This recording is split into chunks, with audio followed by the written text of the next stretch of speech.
na yehu de esie ene de ekọ ene de ebe nyina ewo elections na ba kono kofi bibi aboko da feature paso radio dom kakra eguso ankasa migiri yes efie eboko so nyame adom bibi aboko nice yeah that's it see a friend waba and I 12th of January 31st ewo ye nimo aye gidi is primary so no about course presidential primaries and about course but so far it is saying what has been a year campaign trail na econo is a positive and a positive so same pan eco minya ndase bebre di kan menfanchia Stronko and my Kessben 92.9 that piati di kan me no share yes but me hu say wo ye adwuma but that's it minya speaker koye me hu say what na adwuma obo homodin bending nti ye bebo abaso amen Kessben ye fidi kese nti ansa na do ba betina mu na say umudu nti Kessben 92.9 that piati akosro kra chance ne obeto no amen ti de nyame mpae taiwachi amen amen bi akoyi but that's it so far campaign de meka se senior party mrane ne nhyehyeye etie no sa pepepe na eyeyura Mahamudu Bawumia ye diso na yaye campaign no ye bosha ye share ne se ewumu se afi etwa mu yi no 2024 just about a year and a half ago ye call constituencies e wo Ghana nyina 275 no ni nyina in fact before that which is 2023 elections no na ye di kan yakọ and na 2024 elections no ye sa koye and na afi etwa mu yi free best September bosumi ni mu no ye sa sha se a ye se ko 275 constituencies ni nyina and they am no kase ye mprempren ye drew the 15th region ye northern region enti nyame ya adom no de adom don ye na kwa ewo mu a nyame ya adom on the 16th I think say esida ben weekend also na ye de ani akere Asante Mantam na ya ye 47 constituencies na ewo Asante Mantam no na ye de ni nyina abawie ye anudi sam ne de very simple one more to abawe no party ni mu esi ahene na etu ahene enye party fo nyina enti aproba bo no ye kọ ene esi ahene na etu ahene fo na ekodi nkomo abrofo kasem ye friend is a party delegate ye ni omotena se esusu nsem bebre ho dedi kan ye ni omususu abatwa ye koye 2024 ni nsunsu anso a ebaye onse ensem bebre na nkofo aka me gidi se ye bebem yeah definitely nti some of their lies ne falsehood enipa bi a epetumi ahye to agu from na no dia aba ne se adenta ye stronghold na ya weni aba adenta weni a edru Bawumia nko anso de ye lusu adenta ba wo yensentwire ni megidi se nhwehwemu eka wadwuma no ho yeah woni me be ya adwen se se ye ka adenta as a constituency amra ye bete adenta constituency from 2004 ebesi nne no abato akoso yensia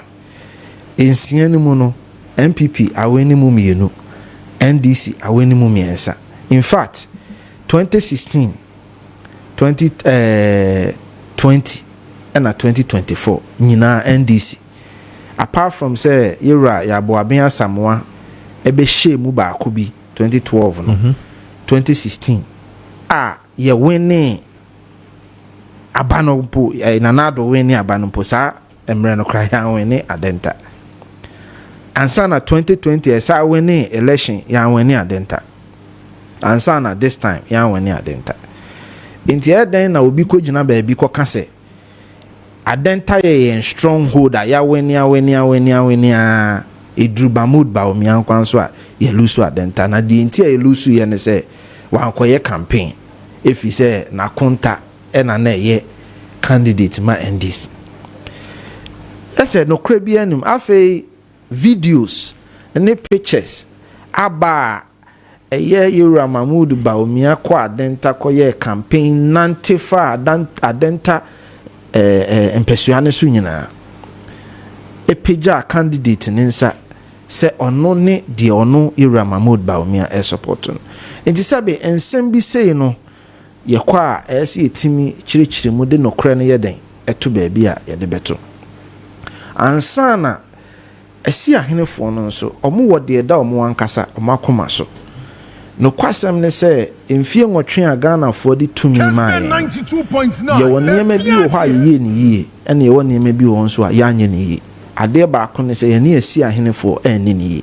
no kre eye ba ko pe eye party no amu no party ni aban ni ye nyina no collectively esi ahenefo na de tumi ba okay tumi no eba esi ehwe se aho adodode no eko Ghana fo nyina ho no ebi nso beko esi ahenefo okay adodode ne se wo se wo fa police at least wo de ma Ghana fo nyina no esi ahenefo no nso ebi beko mo so military whatever omu nyina nso ye Ghana fo mo nso ma esefata nti se wo cha adodode na ese bi so mo so ebi nso ne se won mo a wo be yi omo se omo ya akandifo omo beboa mo wa ye wadwuma no omo be yen kofo omo betwa omani ayeden ahwefom ahwe esi ahenefo no na enkoba sa ahomaso bi ebeba omo ne esi ahenefo ne ntem enti se wokofom na ne delegate ne kasa in fact ansakra ne yekoto aba no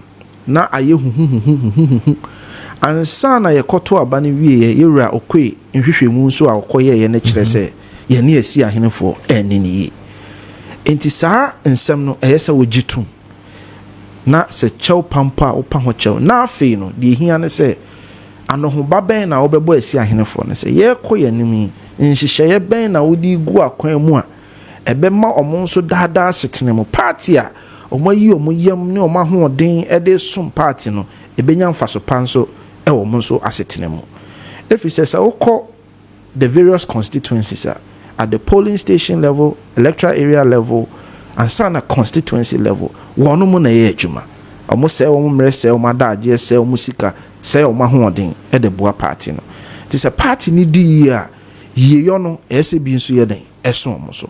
Enti Yura Mahamudu Bawumia pemre e chire mu eniema opese oye na di nsunsuanso pa ebra esi ahenefo nya de obeye no emra ye nya tumi se nyame ya adom na esi ahenefo no ekai ne biwa eniema ye sha ase mprempren a bibi to say welfare system aden na ye ntimi build a system a ye database a ye delegate ni nyina wom na ye hu wonom ba bi omo wo sabi nimdi omo wo omo ma omo wo afei se health support bi mpo na wode ma se funeral contribution bi na ye se business support bi na ye it goes through Brofokasem you can say proper channels na enkoye se bi a se kofitonto ne nim Bawumia ono de okọ Bawumia ho a obeboa sise sa na akoye se me na me nim panyin bi a na me ho dodomi a na me kọ panyin no akosere moa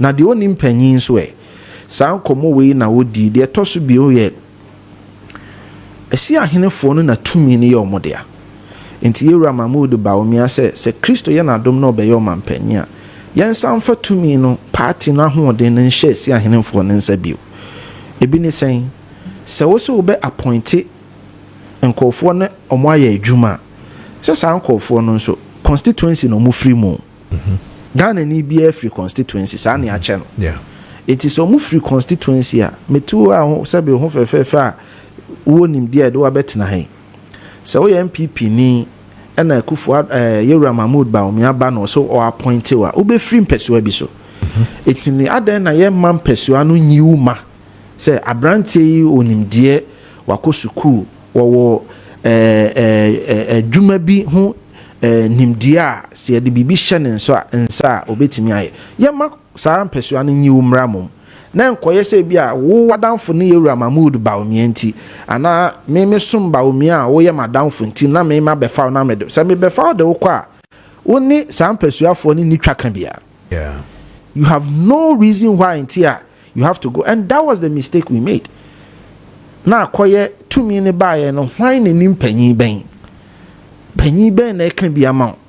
Tis a panyin na o can be ma no on saka to me na why na say adodode ne ba okọ no hokoda na se panyin no enye constituency na ofri no enti se ma to me ni free constituency ne ba na wahunu say baabi a wote no apart from nimdeɛ ne suahunu de ho hia sɛbe o my Ghana na ye den ye chichire enti eno de brofoka say we will not compromise on it ba ye gidi say mpasua bia so ye won omo wo nimdeɛ ne suahunu enso ye den ehum enti se fasa mpanyimfo ne de ba eboa e ma de pese ye no ye de toso bi na move on eye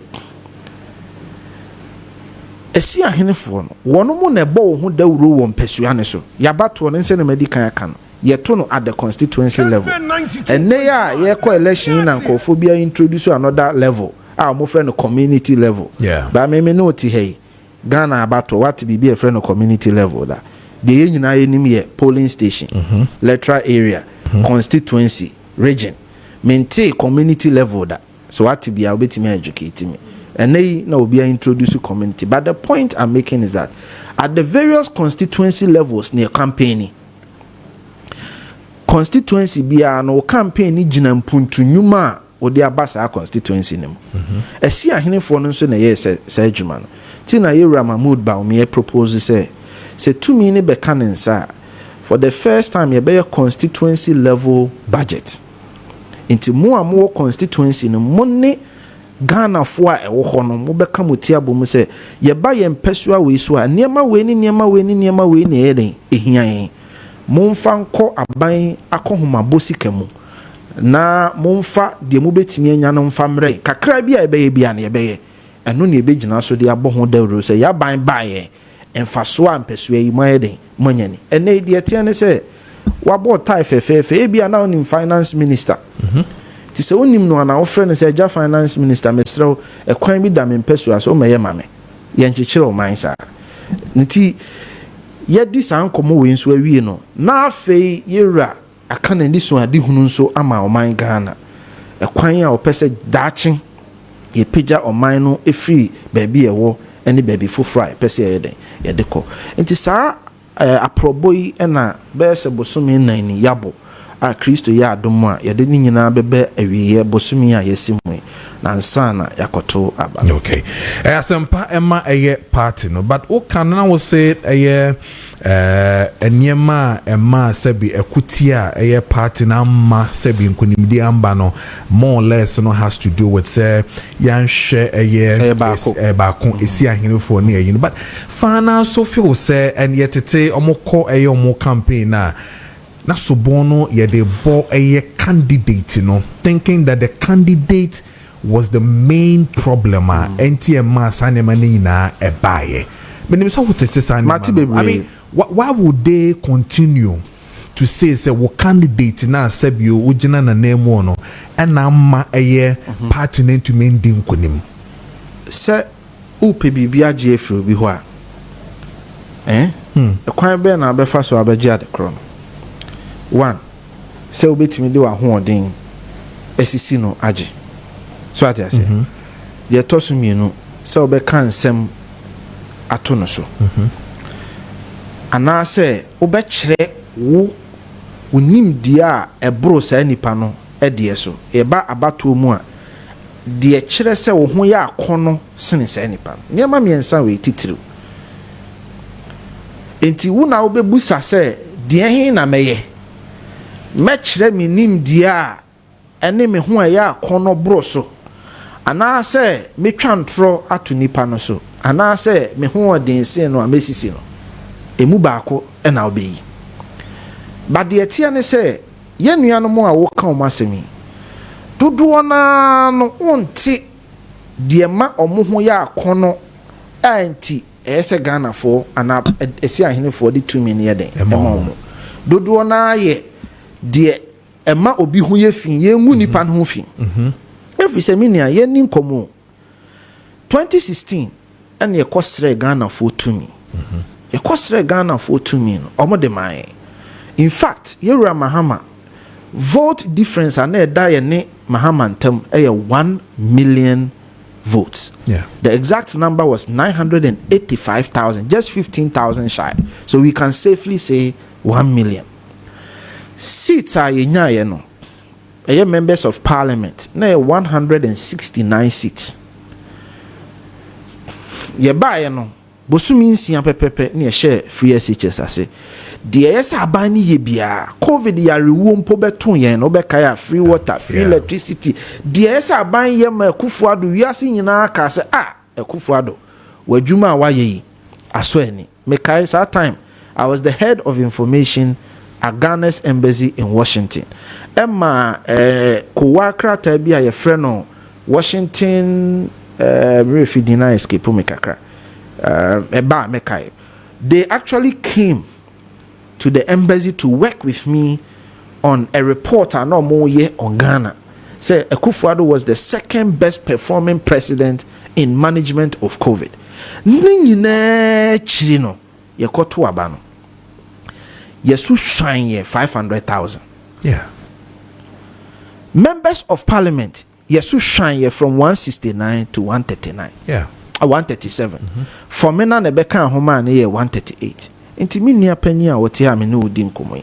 Esi ahene a utie mi anopai.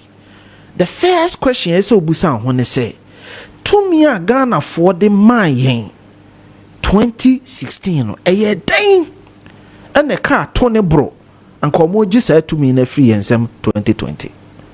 To the extent say parliament in podie ye lose ye. Obeka say ye the ma eye minority and ebe speaker of parliament. Yes. To the first question is obusa ho ne say e dey na see ye. When you overwhelming confidence 1 million now within 4 years we so shine 500. Of course every election be a obeko bia no esu shine especially incumbent. But apart from that no members of parliament nyina no esu shine. Enam sa ne nim die ntiri no na yesoma yewura osafoma fo se onkoye nhwehwemu. Osafoma fo koye nhwehwemu ne baaye no ode nsem bi beto dwa. De edi kan o se ye ne asi ahenefo anni ne yi. Te se de medical kan. De atosumienu o se ye ne yen strongholds for anni ne yi, neglect of our strongholds. Yanhwe baby a tumi ni free baaye amfa adodode no mpuntu nyuma na mo hwehwe no yamfa anko.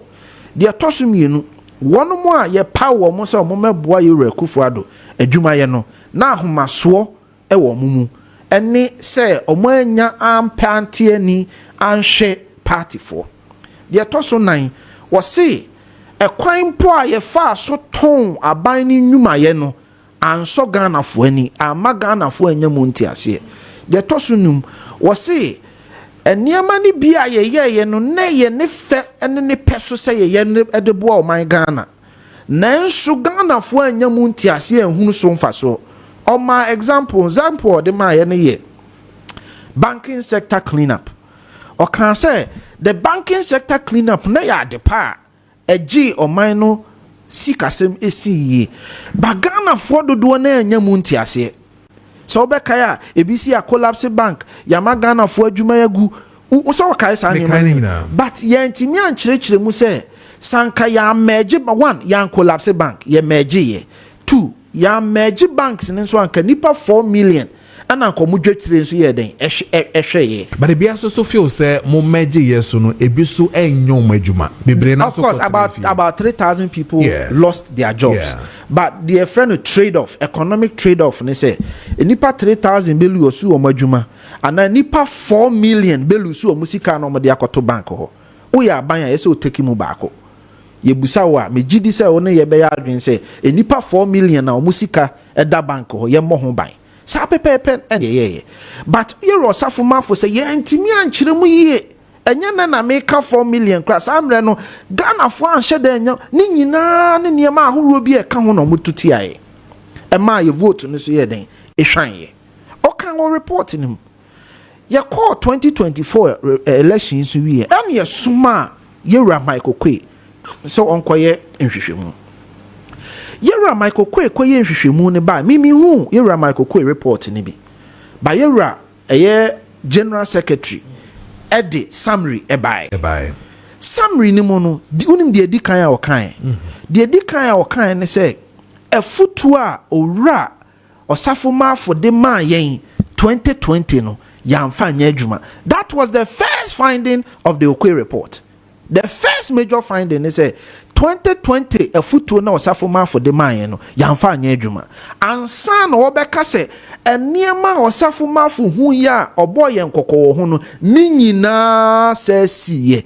Apart from in addition to the economic challenges DDEP DSC 2020 now mo boy ho kokko no ni nyina say si bio enti sa obi ka se yemfa sobo no ma obi a eso wo ho adanse no nso no osafo mafu ye bi Mike Okwe ayebi University of Ghana ayebi Conrad Adenauer German abrofo nso abeyebi ni nyina ko benkro mu se 1 sikasemu ho hyehyeye a ho ahokyere baaye 2 wono mo omoto aban bonds a yede ensa kan ye 3 yen strongholds a ye neglect ye 4 arrogance of power 5 ye delegate a ye anaye party fo a ye to omo asawram sane ma ni nyina emu bia ni ho a can't be see say Kandini no and a titru ejina na so ma yelusu ye baby any ho cancer nano and in fact ene no pa me ba na metie UTV no mo interview kwasi kwati o kasama yera Kennedy can and a host ni any etoto na no say mo see 2 million na 2 million ni nyina ankoto aba because of Bawumia and also yentimi nkasa Nemum de ye kan say 2 million emu 330,000 de ye betimi aka say Bawumia nti no man to free say omokoto ye ema parliamentary candidate ba o man to ama Bawumia. So basically what he was doing is say ofa abana the total count no there was a difference of about 330,000 omo de omokoto ye ba o man to ama the presidential candidate. So ono cry analysis na oye ne kire say enipa 2 million na ankoto ne just about 15% pe and ankoto because Bawumia. So what about the 85%? Bebacho mudaho. So why argument crash say 85% didn't vote because of the varied reasons. Now omu we almost say nipa 2 million na anto aba because Bawumia enkremoni. Na minu ya mimusa wo 2020 na Bawumia enkremoni. Emra yelusu yen parliamentary seat bebre no. Na enkremoni ne di anim. 2020 I vote ni su hwan na enkremoni ne di anim. That's the first question. The second question is say wo ka kire Ghana for say Oman koto aba no because Bawumia ye nkremoni a nipa 2 million na also oman koto aba no. Oman koto aba no because Bawumia ye nkremoni a na eye atimdidie eye nimtiebuo adintra minua wotu yi onye Ghana ni me pacho wo koto aba no wo share obi sum ana wo hwe ubotom hwe wo economic circumstances hwe ebia no ho ba NPP for the ball eni se omudi so ana omani so wo ye Ghana ni me pa cho kire wadwen mehwemehwem kotokom eni die mo ka kire exactly Ghana ni of course ye wo nipa ba akumienu bi ho a they were extremists but me ni say Ghana for over the total voter population na ye 17 million emu 11 million pe na koto aba 6 million crowd o man ko 11 pe 11 million na koto aba no menyi ni so mo da sore ye edware ye pepa o manim kogina ala mu se obi sum nti na mo koto aba nanu yebusa Yewura Akufo-Addo say what was his most difficult time as a president or say ada esum dru ne pa so yo mampanyi ada esum dru no a ono atena na konwa mu o se esum adru me eya ada yɛde yɛn nsa ka Ghana for sika the friend debt exchange no any pension and sika no wɔse na nya na hogono so na nya ne peso na nya ne feso ba na yɛse wɔyɛ ɔmanpanyin no ɔyɛ bibi de gye Ghana si yɛden sika sɛm si hɔ enti na yɛse wɔyɛ but ɔno anso ne widie mu no no ohun sɛ ade we die ano ɔden minia enipa na yɛpɛsi agye ɔman Ghana si wɔ ampa ɛnɛ evidence aba kyerɛ sɛ saa deɛ na yɛyɛ na yɛ yadeɛ ba no so ka ho bi na timi ma yɛgye Ghana sika sɛm yɛ den esi hɔ ɛnɛ bosiabo wo de toto yɛ sika sɛm ho nyinaa aba ɛfɔm kraa babusa ho sɛ saa nipa na yɛde yɛn nsa ka ne sika no so ɔyɛ me papa ba mpo a ɔbɛkɔ akɔtɔ aba ma ɔyɛ kufu ado wɔ faase in fact yɛ maame sofa yɛ kufu kufu ado kraa pointing no chief justice ɛdeɛ na wanyɛ nti wo free sɛ yɛ maame sofa yɛ kufu ɛsɔre sɛ ɔkɔtɔ aba ɛyɛ Bawumia som a wɔsom ana na bufu hyew bi a wanya afa bibi ho obi wɔ manso nkwanta na manso adubia efie since kodwo hwan mre kodwo ho mre so ko ta ma ne krom wanya gidi ato aba ma yɛ sa NPP aban we de ɔde ko ta beba me krom minua emfie nwɔtwe nyɛ sɛ boapayo yɛntimi amfa ko ta na ankɔ sa manso nkwanta ni no wankɔto aba ma wo a wɔse ɔmpɛ nkremofo asɛm yɛnkɔ Kwabere East for na to aba ma yɛ kɛse in fact 2020 elections yenya 150,000 votes from Kwabere East, the most in the whole country. Kwabere East almost a mumma ya kwanya den emayen but no mine so wa hu hie mu enya ne peso enya ne say ye sheda yantimi ankoye kwan na ma Kwabere East for timi nua wotie yi Kwabere East ni na yantimi ankoye ne kwan ama no no ufri se ompe esrimfu asem ana ompe nkramufu asem nti no ankoto aba unim said last elections nipa 50,000 anto aba Kwabere East 2024 na woko ka kire Kwabere East ni say ompe nkramufu asem a enya atem didie wo de dwene asem wa me kan hu enya atem didie eyesa wo bra wo ho ase eyesa wo nya wo pa wo achi na wo gitum se da bi Ghana for sabe nkita ho a me ni omudie no owenne bi beto me wo kwan mu enti san kita hodie no mantimi andi ni nyina so ti Ghana for adabraka sabe asantemam na to abama yen dodo omusi omupe interchange me bo aka kire me wo ye santwire ni manko prayer but ye kosi ye ne se bosia na ye de be ye interchange ni beduru ye no saa bosomi na mu na ne ye ko IMF ena bank ne ka kire yen se mu ko IMF dia sika no ya approve ba ye mfa mamo ye de to hwansa muni IMF kotena se na muni IMF ye de mu be ye nyina wia ye ko IMF 2023 minia busa ho se ye be den ne aye kwan yentimi anya ma asanteman enti so obi a wate Kumase a na o hwe animu se mu boya no ho ba se mu be ye interchanges inum amayen bibinti nya ne peso yentimi anya sa interchanges inum na ma Kumase fo na Kumase fo ankoto aba usi Kumase fo mpesiremufo asem Kumase fo mpenkremufo asem enu nti no manko enya atemdidie enya nimtiabuo na yen asantefo me ye santini people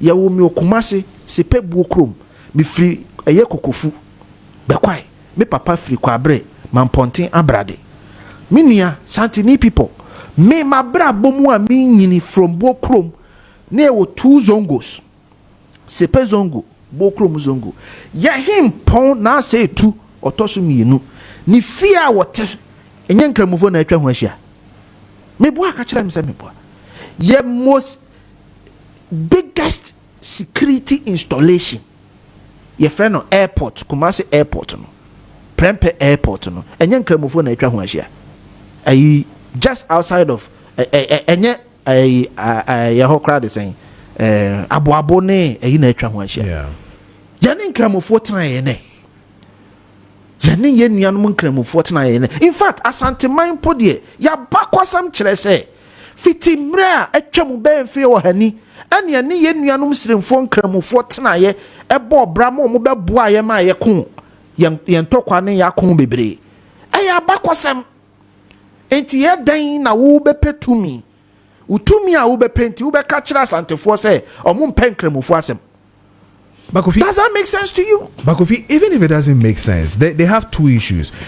One has to do with Zongos. I mean, I know you've heard that one too, where they say that technically you lost all the Zongo, areas in Ina with the same, candidate. Again, you made mention that one of the factors has always been the economy. That is why somebody will vote for that. But Zongo, yes, because if indeed he is, why do you lose Zongos? Question.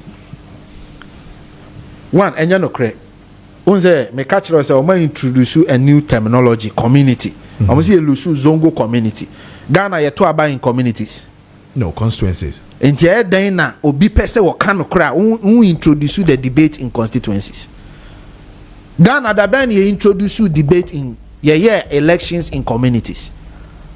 On pese obe kan no kra kire and to introduce on one concept because on my way we abattoir in communities. That is the first illogical argument they make. Number two, and Nam says Zongo and your constituency because Zongos fall within constituencies, so you can measure the Zongos by polling station. I won't try. Okay, I'm so I didn't foot through Ghana for any. So the proper way to measure a zongo is within a polling station level. So by lifting the crowd, the highest you can go is electoral area level. Okay. Because you need a single zongo apart from maybe Abu. The whole country, who shut down your zongo communities and maybe a Nima. And no crowd meaning it's the entire Ayawasu, I think it falls under Ayawasu East or so. You were even Akan branches so I beg you say even Abu falls under Asanwase. Asanwase mpono enye ni nyina na ye zongo but maybe they lifted what you're saying. Maybe they've lifted a polling station. No, they didn't. They lifted communities, and I'm telling you that we don't do elections in communities. We do elections in constituencies. And then it goes down into electoral areas and then polling station. It is a constituency like Asanwase. Asanwase, you will get Zongo polling stations, but Asanwase includes Pakoso, any other Bobine, near the Akan communities. So what Zongo community are you talking about? Enti ukofa the proper analysis are you ubefa from the polling station level because in our electoral system we vote at the polling station level. Ukofa polling station level na enya no kre. It is untrue. Ya the data ni nyina ba. Ya ka say mehwehwe wo me phone. It's untrue. We want hundreds of Zongo station polling stations. Yeah. Number two, yamfa ne sen tro na omutwa no mpo ye no kre. Yewura Mahama wa mayo mampanyi. Yeah. Enye Ghana fo nyina na to abati an say yempani bio. Yeah. Enti den na chen say se Ghana fo nyina timi to aba ka kire Akufo Addo se yempew. Ka kire Kofo se yempew. Ka kire Mel se yempew. Ka kire Mahama se yempew. In fact, Mahama de omo di 2 million man no omo sa ka kire ne so omo mpe no. But sa Ghana fo no omo ka kire mpanyimfo we mu nyina so omo mpe omo no. Sa Ghana fo na ne sa be ka kire omo se yepe omo. Have you thought about that? So if the entire Ghanaian society can change their mind, why can't Zongos also change their mind? Think about it. Se Ghana for United Mrs. Saumadwini, se enra ye toko ha, ba ene ye to akoha. Adena Zongo for the Munti Mrs. Saumadwini say, Yemfa ne se o man to ama Bawumia. Se enro man to ama Bawumia, de na kire se chinomo to ma Bawumia. The evidence shows that, in fact, in 2020 elections, yenya 16 out of 30 seats in the entire northern Ayino. 16. But this time, to the same Isrimfono, the same Zongo for the maybe Tremu or Mutuma or Muma yenya 16 seats in the northern part of Ghana. So what it tells you is that their thinking is not binary, and now their thinking is not stagnant. That's the word I'm looking. Omadwene na nyina faako. Esesa. It is enra no man to amawa. Echina umbetimi ayede. Ato amawo. Okay. Ghana fo ayebi. Aden na zongo fo ntiminye. Aden na kram. What it means is that enipa bi afa zongo fo atu tankruwa mu. Samo de yebe gum ho fi na NPP politics impono. Eye den na NPP politics nyina be gina zongo. Kofo ekotu abano. Kofo be pay to me no. Wan kaso de vote beba. Labio kofo be pay to me wan kase yen NPP for mo fa candidate chane mame na me the vote beba. Kofo de bae no. Kohwe the first election or we need all Akan regions. Kofo or we need all Akan regions. No. Ekufuado or we need all Akan regions. No. In fact, MPP several times ayako election I lose central region, western region. Anamebwa. Catch them. Yeah. Are they not Akan regions? Are they not Akan for no so anto amomunu akani? Are they no the enko busa yerakofo say yerakofo ka say we di 2 million beba o. Na wo nuanom Akan for anto ama. Di emfa ma obi. Are they near mu say Kufuado o ka say we di 2 million beba o. Na wo nuanom Akan for anto ama. Are they near sanfa ma obi.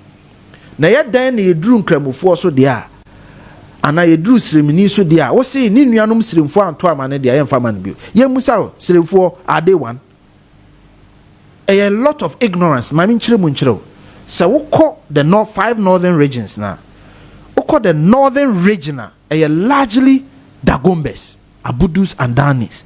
You have the Mamprusi Kakrawum, Kokumba Kakrawum, Nanumba Kakrawum, but largely the Dagombes. Oko Upper Easter, Grusis, largely the Frafras. Omumpono, Dodwana a Christopher Onimza. Did you know that? That when you go to Upper East, Bogatanga, and Navrongo, Okwa Catholic in sorry baby. Oko Upper West, Omuye largely Cisalles and Walafo. The capital region here, Walafo, and Sana Cisalles, Dagati near there. Oba Northeaster, a Mamprusi. Oko Upper East in Swa Buo, Bokufo, Kusasi, for near DNA, a Ufonso Kakra, Ewo. Oba Savannah, a Gunja. So even the 5 northern regions, no, and yet monolithic, and yet one group, there were over hundreds of groups. So we breaking it down, cry more. Yeah. But at a higher level, no, at least we have 30 groups. Okay. From Mamprisi to Kusasi to Dabanis to Kukumbes to Nanumbes to Sisales to Wales to Grusis to Frafres all over. And here then you catch a Mamprisi ni say, would you want fa or more makani na ma waye bone? Mamprisi ni oya Dagomba ni. Mamprusi ni oya Sisala ni. Mamprusi ni oya Frafra ni. Okay. Look, the level of ignorance is too high. Okay. Why are we holding Bawumia to a certain standard? Because a young yesi Bawumia fa Frafra formra, onfa Grusi formra, onfa Sisala formra, onfa Wala formra. Other young country could force onfa Fante formra. But we're told to say your candidate promised to do that. And I may catch her say which candidate did not promise or the vote, beba? Give me one presidential candidate. Ojina simply to say, Montuaba mame me fa vote biama. Mame one. Because se wo petumia when this wadi hunu ne se obeye dwumaden edi tumi na eden aba.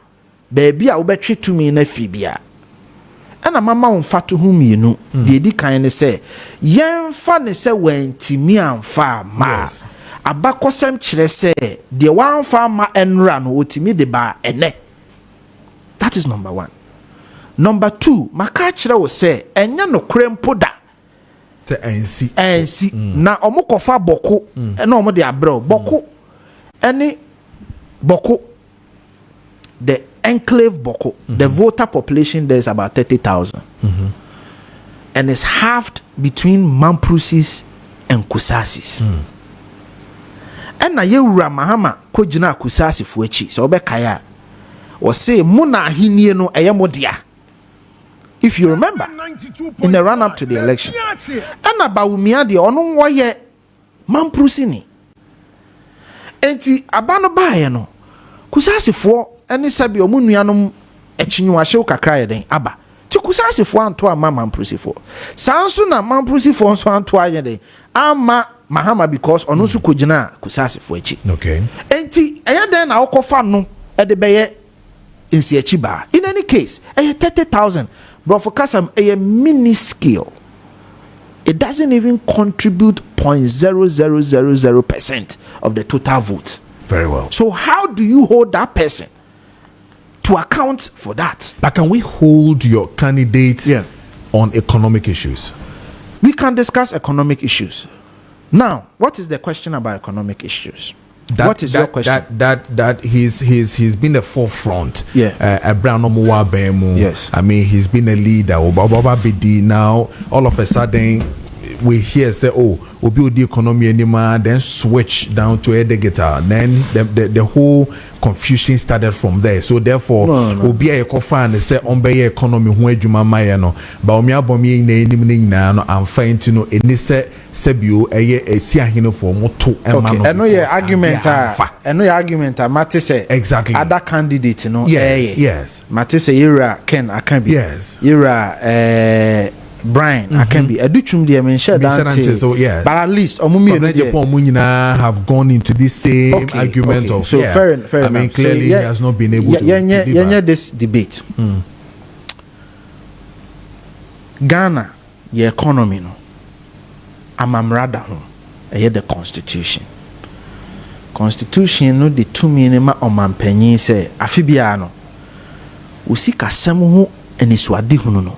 Fa kruchire gun krata so aye frɛ no akohomabo sika budget uwia fa koma emrahye bedwam wo de bema usika photofo finance minister no de akomrahye bedwam akokin kan wani so ade hunu na yeden akyerɛ mo uwia wo de krata ne bema mrahye bedwam fo omo be pensen mu na omagye sa wani so ade hunu na yeden ato omu wiya ya obibia ye frɛ no appropriation sika na wo se wo pɛ no omato mo bu achi sika no baabi a ɛse bi yeden ɛkɔ now emra ne se efiri omampanyi tumi mu ɛne yeye enti sɛ yɛra akompreko ɛka sɛ Bawumia faili on the economy Yera Brian kase Bawumia faili on the economy. Respectfully, omumie no omuntimi nyi omo ho mfrim. Senti ne se Ghana mamra ne se omampanyi sika sem ho aniswade hunu no. Onfa mafotofo no na onfa nkomra hye bedwam. Na mra hye bedwam agye atomu ansa na aye adwuma. Enti omampanyi akufuado ni sika samu ani suade hunu no se Bawumia ene yese ono ne ye ni nyina Bawumia ye ni nyina wie no ontimi mfa nya adwuma chi se fotofo ne de kɔ eye parliament na parliament kinkan mu hu se wei eto asomu na omaye den atoso aba omotoso aba wie a omaye den omaye appropriation enti se Bawumia ene ye budget na eni so ade hunu no Bawumia na ye ni nyina why na approve ye parliament na approve parliament na Kennedy no ni hobi no MP na Brian ni hobi no MP na Adutwum ni hobi enti se Bawumia eni so ade hunu no de buy o na ye economic management leader ena Bawumia de na eni so ade hunu a enye buy a essay economy na Bawumia de buy no ade na ken amfa document na nka se Bawumia o document we enye Ade na Brian anka se Bawumia document we enye. Ade na Adutwum anka se Bawumia document we enye. Oti bi da se Kennedy gina baabi se budget we me support da. Oti bi. Oti bi da se Brian se on support budget. Utibi da said do chum so on support. In fact, Brian de me bra penny Brian. Me bra penny me na ye jumada. Me bra penny Brian de. Ye sika asem ne mu wo ha mu abu pen aduanan ehyenensa.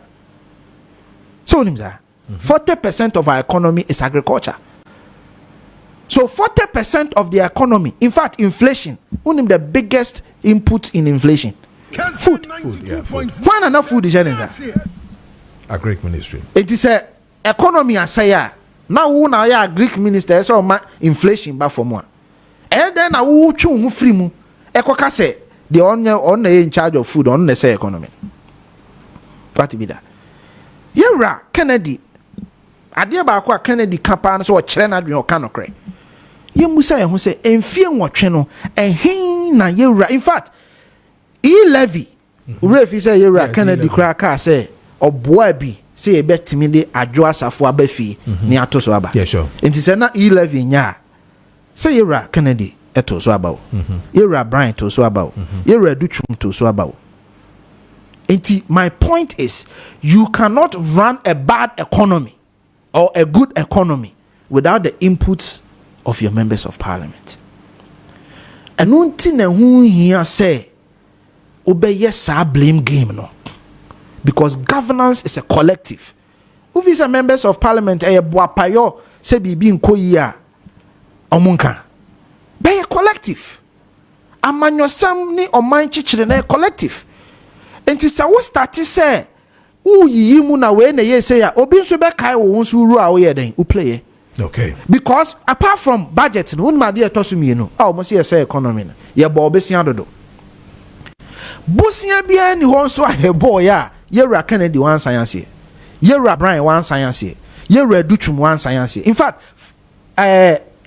vice president crowd omem both budget and loans omem oni to me oni ano ye kan wonu mo wanu e we sika semu in terms of budget any a year. But my point is, I will never sit anywhere and blame a member of parliament. Okay. Because they were part of a collective. Okay. I bind the business bar. You will be a friend of whips. Whip crabberry with people line. Yeah. It's part of the collective. Okay. But so who whip. Or whip to me with people line. Vice President said you only need to me no. Onu betimi akofo president say adewe manenye. But this argument that is also running, that I think I saw a video yesterday. Producer Rich is sending video over the weekend. I think it was yesterday, where somebody is also touting to say that Ura Nanado, former president, cry and tie Bawumia for this year, okay. Because yes, where it is former. I've heard. I mean, okay, I understand the name is Honorable Agyapong. I mean, going out saying that Lawrence Agyapong, Kessben Bank CEO, no. I mean, saying all these things, and no, I'm sure you've heard that thing. But before I conclude on, I come on that. I want to state emphatically that I'm not here saying that members of parliament in a say economy. Sure. I am just doing a collective deductive reasoning. Say you cannot blame any single individual for our economic position. But we blame leaders for that. My son, I'm actually say constitution, the leadership, many power. So who was the leader then? I'm telling you that the leader was Akufo-Addo. He is the leader. It's only the bono. No, yeah, from say collective. I get you. Yeah, I get you. But a kumbiano, and as much as no. We need to identify. So yes, sir. You are not being fair to Akufo-Addo because I say abaya yewo. So be kwatena constituency na okoye arrogant. Untimi mfa share Akufo-Addo. You see my point is oyo mampanyi. Oni nipadom ene ye adwuma. Ono appointed say nipadom. Metia say emre ni dru an sem bi wa ha de me person me kan say. As a party. Yeah. A futu ana me person me de ba we mu nyina ne say yenya say we na ye say na we na ye say. Okay. It is a me betna ka say President Akufo-Addo na ye say I have not been fair to him because the submission I made was that let's all accept say from the beginning and I make catch say eniema we na kika bo ma ye lusu ye enti say wo yi nipa ba ko say content kro ono na ma ya wonya no kwafo Okay. You can never say you are truthful and blame one person for a loss. Okay. Because all you no kwafo wouldn't him say and niema bebre nekika bomu ema ye bedru baby ayedru. How can you blame one? That is the overall argument I am making. That NPP yemre ye ho ase. Okay. Na yenyin tu say ye bi ya anye ni nyina. Okay. Na Ghana for mumma yakwanya foforo. Na mumma yakwanya nhihye ye we ni nhihye ye we ene ye de beba. But say who pay to me into now you nipa baako no agu no ho fi. You can't do that. Okay. So if Ken can't do that, why should Bawumia person do that? I can't do that. Right. Now let's come to your question. Yes. Ubekaya. Utie ye rajinsem asem a wakan ne pa. Na asem a wakan say ono na o support Bawumia because of Nanado. Yes. Ti ye rajinsem person o ka kire yen say ono no sebi o on take you on one decisions. The obi be ka kire no and way. Tin de Nanado ka kire no because or say on support to Nanado. It is a Nanado ni ho dia wa free ho. Anya za? Yes. Enti ono ye rajinsem sebi obi a wako school nim de ni nyansafo na we take decision. Just obi na ka kire o say take this decision. It is a way I see a henia. And then as I would jid the Irajin sem. Would Yahu to sword the ever the Irajin sem will come. Me patcho what I say. Because Irajin sem let's say or no baby I will be Jinano and Wujina. But NPP the ama ya bedru baby I drew ni say Sani Maniamano say bia Kofitonto SCC etienne Kofitonto ya madam funti so ye no crow what kind no crow enemy di Kofitonto echi. I'm not by any way singling out Nanado. I'm just saying say collectively no say what can say baby obi gina na ugina na nya wow conviction e worrying mame. Enti ade na ese me di tumi ma yera aginsem. Any nipa o mo ben yera aginsem because ma kire me say omo ntimi take decisions on their own. Their decisions must be influenced by somebody. Number 2, Yera Kennedy mo argument or mo yene say Bawumia winning the first election because of Nanado. Na Nanado and the yusu ni influence chiti omo obekai. Enyame na make am asamo omo kan say in fact Yera Ken cry jina simpi so aka say say Nanado ni ho establishment ni ho. Yeah. It you come and win. So basically, Nanado wo honti na Yera Bawumia winning. It is a Nanado na influence na enya. And then the Nanado ba mo side there. See, a fan said you more can cry. And then the Nanado ba wo side in there. So Obeka yo mo catch say. Yan tuntia Bawumia because Nanado ne appointee star Nana Bawumia chi. It's okay. Yeah, okay. 2023. Yeah. Muntuntia Bawumia because Nanado ne appointees no. Omo na say party no. Ti muntuntia omo na monfa new leadership emra. Me boa ka kire me se me boa.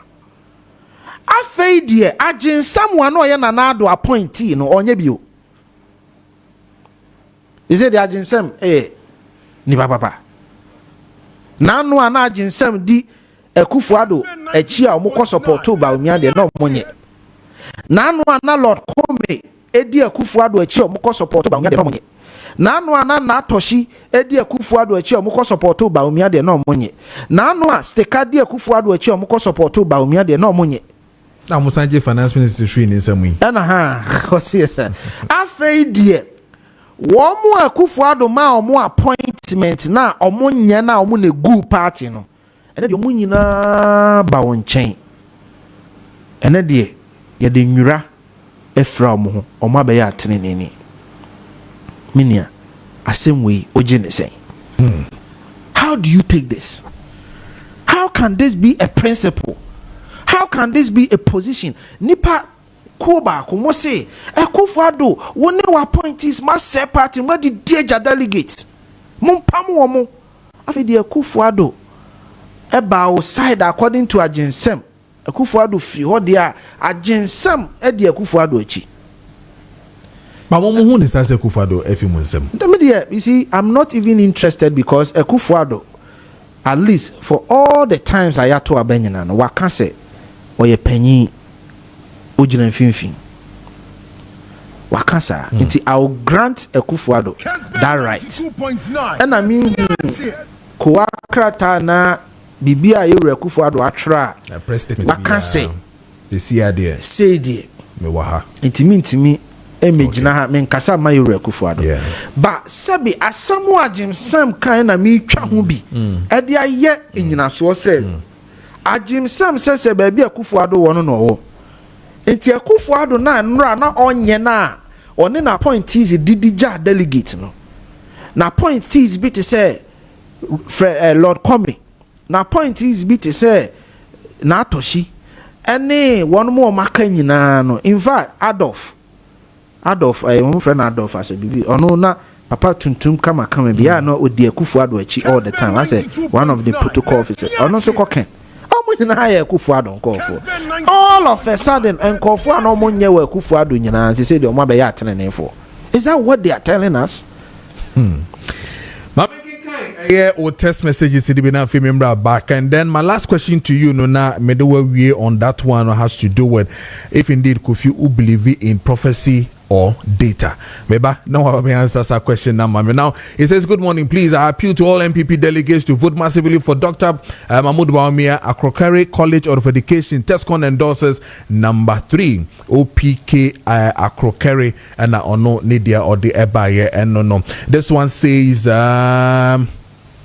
from Koblan View of Pokwase Benghazi, President John Dramani Mahama has stated that he will take Ghana to a level that no government has gotten to that level before. It is true that President John Dramani Mahama can change Ghana through development because Ghana is changing so fast under his government. Electricity power is very stable, low taxation on import duties, stable prices of goods, fuel, lorry fare, good commodities, food commodities, etc. All roads that were abandoned by former NPP government have been completed.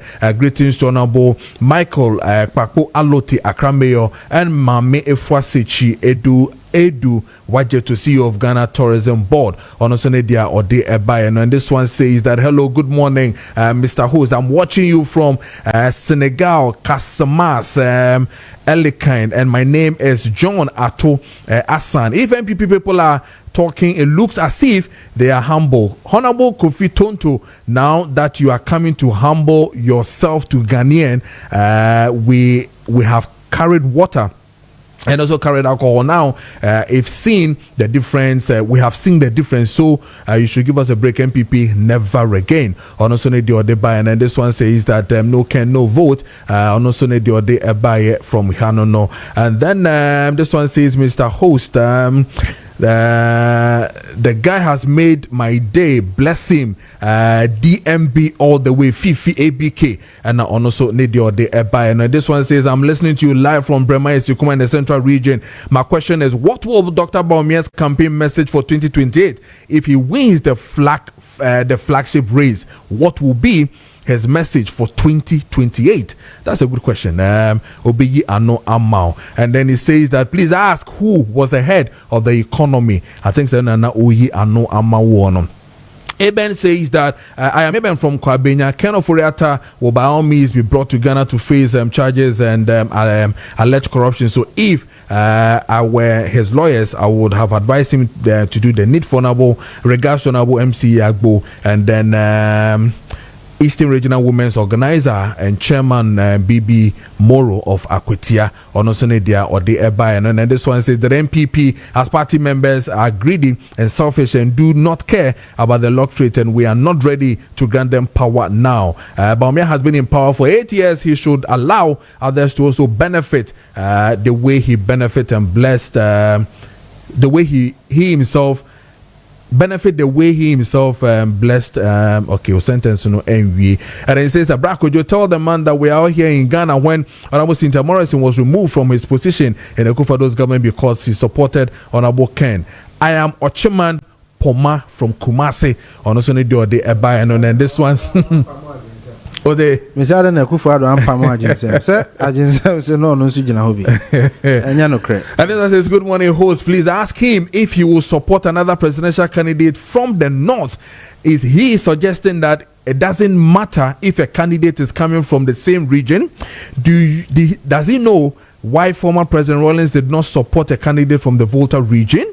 I know your question on the buy. And then on Facebook, this man Sharantiasi is myself. This one on Facebook says Oyibo Boatin says from a Chuma. It says Dr. Bawumia campaign is gaining momentum day in, day out. All indication shows that Dr. Bawumia is NPP's sure bet. Hashtag Dr. Bawumia factor. Greetings to Honorable Amwa Wuku. Honestly, do the buy. And then this one says that the low minds people sees the insult legacy of Honorable Ken, but we the high IQ people see the creation of sustainability, jobs, and industrialization legacies. Honorable Ken Agyapong. Honestly, do the buy. And KMMAyo on social media, Facebook, KMMAyo BA.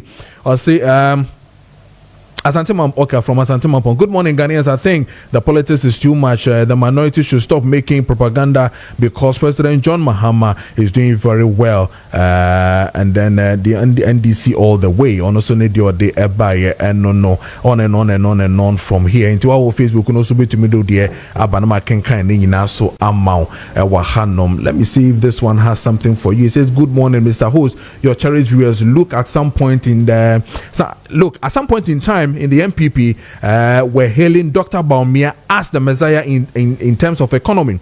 When the city was favorable, then Dr. Bawumia took credit for that, saying he has arrested the city. Along the line went bad, so why can't we blame him? Greetings to Malcolm Fantia. Never said I have arrested the city. Hey, Bawumia said we have arrested the city. Kessben As again, collective. Okay. And some can be no. Bawumia never said I have arrested the city. Let's not peddle falsehood. Or see we. And in fact, when Bawumia was talking about the economy, Obekaya, Obo nipa bebre bidin, Okaya. Yes. Osafo mafu. Why. Obo mu nyina din. Bawumia never said anywhere say economic decisions in onu ne take here. Okay. He's never said that. Okay. Yeah, baby. Also, please. You asked him. Bawumia was talking about dollar rate in opposition, but went to digitalization, and he could not answer. No, maybe it escaped him.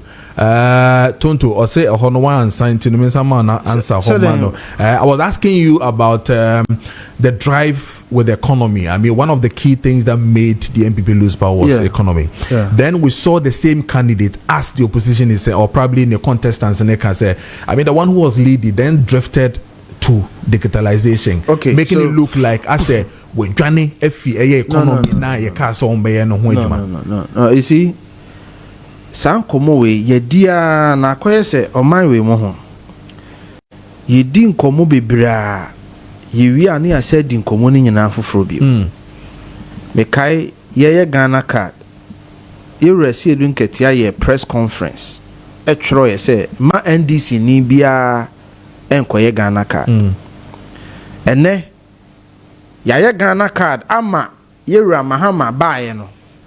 New directive aba and say yes. So by any financial transaction this okuta Ghana card. Me bacho Ghana card no.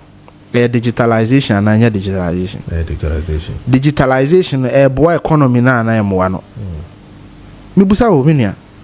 Boy economy na emwa no. From the year Mahama na kasa decision na what take nature say Ghana economy no ebegyina ne nan so dia yensi kasam free na ekro unkuta Ghana card untimi. Yeah. Omo almost 24-hour economy is going to rely heavily on digitalization. And then eduji wabekan bi. So the point I am making to you ne say Obia onti economy ase and ebeka say what is who can't digitalization, you are running away from the economy. Okay. Look, I've lived in America for 24 years. And any advanced country I might travel to, the fundamental thing utimi di chichire ɔman no ɛyɛ de brofo kasem ye friend no formalization.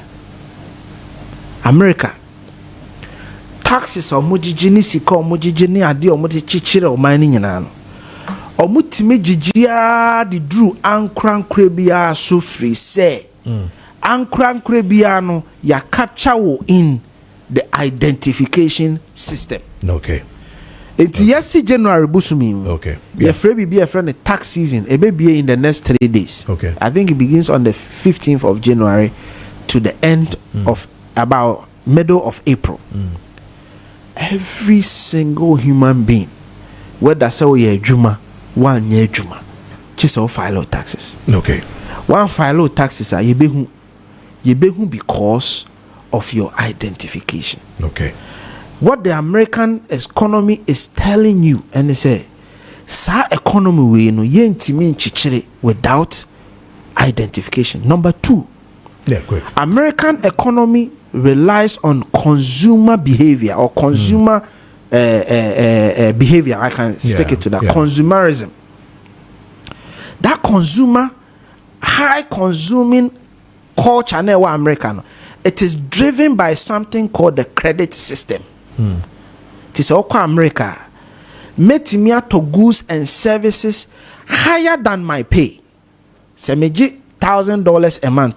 Metimi to goods and services $5,000 and pay incrementally. Okay? Semeto goods and services 5,000 and those goods and services have to be produced. Yeah. And the more I am buying, the bigger the economy. Okay. It happened under President Truman. After the World War II, when America had come to a standstill, and a Truman busa and the economists say ya yen kwa kui biwi factories are yesisi ni bebre no dia ne de be. And omo ka kire ne say let's build a credit system where we can turn or retrofit these factories into building consumer items. Okay. Instead of arms and ammunitions. Yenfanya fridge, yenfanya car. And na obusa omo say no mo be da yato. And o say yenfama omo on credit. What the ma omo on creditor. Sanka first ni soja ni na wa ba fie no. Ko betimi ato fridge pa and no betimi ato fridge, obetimi ato car, obetimi ato TV, obetimi ato ne dem niam nyina furniture bibia at a go at abia $50,000. Now we triano kakra. You can only do that. All right. On identification, digitalization. Okay. Every advanced economy is built and grounded on formalization. Okay. Show me one that has developed to the standard it has. Okay. Go to Gwandu. In 1980, normal GDP was 5 billion, and because of digitalization and formalization and technology, our economy is 133 billion in just 40 years.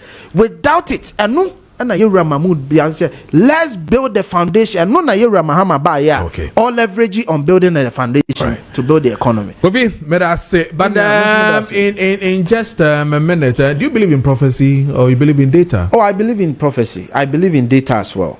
Me jidi say nyameye na juma sanso na atiasefo nso ye omajuma. Okay. But me ni prophecy hu nim de. Okay. Enti what I do ne say I don't go into it. I respect every prophetic view. Okay. Na ya twen ma Kristo aye na juma. Mate se nkofo bibre kasa we say Bawumia be we ne we say Ken be we ne. Twabre ni dura Kristo be ma ye hu na juma. Enche oyifo no beba January 31st obeba ni ehu twabre ra no etwa wi a de ebeko bia no ye be support obi busae me de oba we ni bia support. I am NPP first. Okay. Enti say NPP ni bia oba we ni bia no I support. Kofi, me da se pa. Ye na ye Kofi tonto ne di en